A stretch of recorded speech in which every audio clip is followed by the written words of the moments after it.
Hello? Hello? It's on? Okay. Okay. Okay. So I've been playing around with this whole idea of doing like a monthly show. Maybe it probably feels like a podcast, but I'm not really trying to go fully into podcast things. I want to stick into the realm of animation or the art world or something like that. Maybe even gaming, whatever. But if there's some topics that I just want to talk about, I want to be able to have that freedom too. Oh, it's a fucking podcast. Fuck it. Let's get into the show.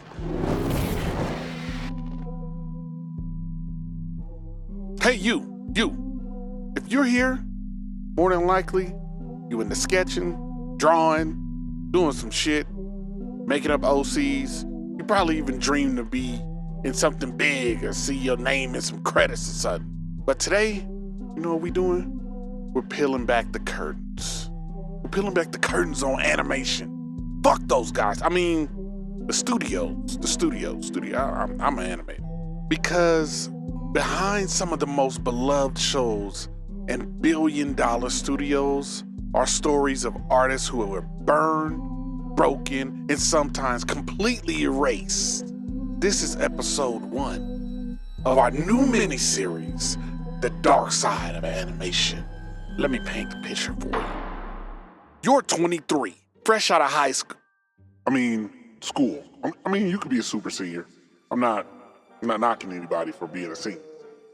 At 20, well, no, you're fucked up, okay? You may have a chance. Let me get back to the story. You're fresh out of high school. College. You finally landed your dream job, inking frames for a cartoon that you grew up loving. Who knows what you grew up loving? Ed, Ed, and Eddie, Courage the Cowardly Dog. I don't know. Aqua Teen Hunger Force? Classic. The studio logo flashes across the building as you walk in and you think to yourself, I done made it. You can't tell me. You a gay fish today, baby.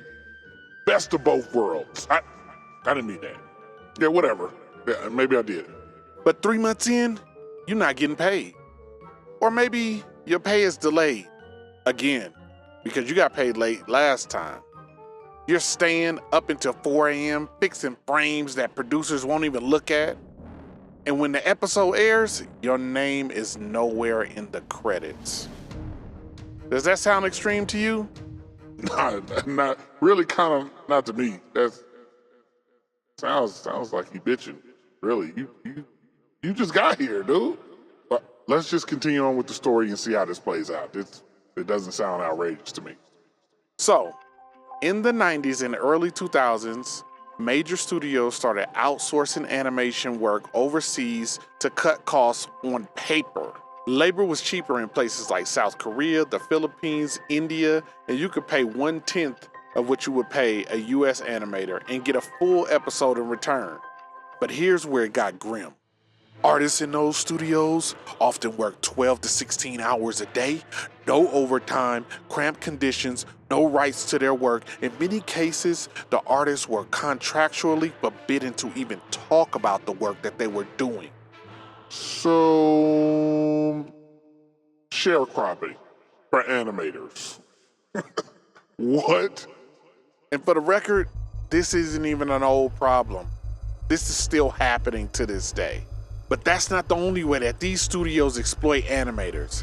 In 2022, a freelance animator went viral on Twitter after revealing that a major studio, one responsible for shows on Netflix and Cartoon Network, ghosted her after delivering fully colored frame-by-frame sequences. She was promised $2,000. She never got paid. So you're not even safe if you're freelance. According to a recent Animators Guild report, nearly 40% of freelance animators have experienced non-payment or delayed payment in the past 2 years. Let that sink in. That's 4 out of every 10 animators working full-time, producing work seen by millions, left chasing invoices, begging for compensation, or afraid to speak out or they'll be blacklisted. So how does this happen? How do big, respectable studios get away with this? Money,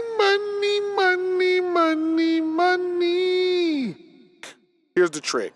Major studios don't hire artists directly. They use layers of subcontractors. That's how you get rich and pump the poor. One company outsources to another company who outsources again. Or somewhere down the line, the person drawing your favorite character gets lost in the shuffle. It's a system built for plausible deniability. I don't know who was drawing it. Edgar? I don't know an Edgar. Mashdid? I don't know him. I don't know Kevin. That's not your real name, Kevin. What's your real name, Kevin? Tell me what's your real name. Now, if you think animators are just overreacting, remember, this isn't just about money. It's about ownership. It's about respect. That's enough with the pity party. Animators are fighting back. In 2023, a group of international freelancers formed Credit Us, a grassroots movement demanding transparency and proper credit in all outsourced projects. Some major studios like Titmouse, and Studio La Cachette. La Cachette. La Cachette. I don't know how you're supposed to pronounce that, but studios like these are actually starting to adopt full credit policies. And then creators that are online, they're watermarking everything, calling out shady clients publicly, and even crowdsourcing legal help. It's not perfect, but it's a start. We're not gonna take it. So the next time you watch your favorite animation series, think of the names you don't see on the credits. Think about who really moved those drawings, who stayed up late fixing the shadows on the fighting scenes, and who might still be waiting to be paid. So please support the artists that you love, credit your animators, and if you're in the industry, speak up when you see something is off. On the next episode, we're gonna dive into an even stranger story. It's about a cartoon that aired once and never again. It terrified kids, sparked calls to the network, and left a permanent scar on animation history. You do not wanna miss this one. If you got any topics that you wanna hear me talk about, please drop them in the comments. It doesn't have to be about animation, and we'll see if we can get to it. This is exclusive on Patreon only.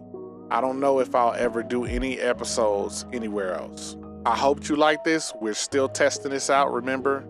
But until next time, animate life forever.